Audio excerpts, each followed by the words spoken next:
Have you ever had a thought that felt completely true, only to realize later that it wasn't? Maybe it convinced you to stay comfortable. Maybe it talked you out of taking a risk. Maybe it justified something you promised yourself you wouldn't do. It made me wonder, how do we actually know which thoughts deserve to be trusted? So this week, instead of trying to change myself, I decided to investigate myself. I thought I would finish this week with an answer. Instead, I ended up with a completely different question.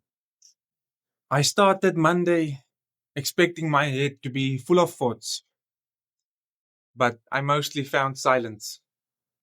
Every now and then, one would break through. Like a fancy car drove past me, and I thought, man, I can't wait to be wealthy. And then immediately after, I thought, bro, you're already wealthy. You just need money. The interesting thing wasn't how few thoughts I had.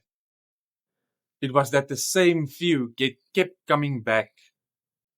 Sometimes the long way feels long. This thought hit me while I was sitting at work, thinking about how people are making money with the businesses they already built. Meanwhile, I'm trying to build something that might never work. That uncertainty bothered me more than I expected.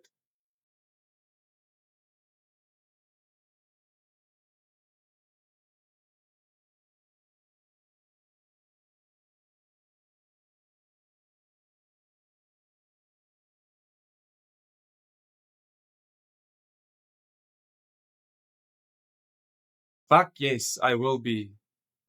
I was not afraid that the videos I'm making are meaningless. I was afraid that meaningful work might not become the life I hope for. Those are two very different fears. I started this week trying to figure out which thoughts deserve to be trusted. I thought I'd end with a list, but I think I was asking the wrong question because the thoughts that I trust most are not the ones that feel the strongest. They are the ones reality keep proving true.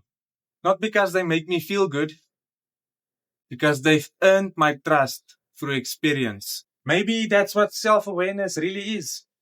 Not learning to think more positively, but learning which voices inside your head have actually earned the right to lead.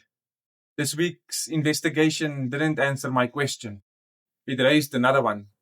Maybe the goal isn't to control every thought that appears. Maybe it's to know yourself well enough to tell the difference between a passing voice and a guiding one. And I think that's a question worth living with for a while.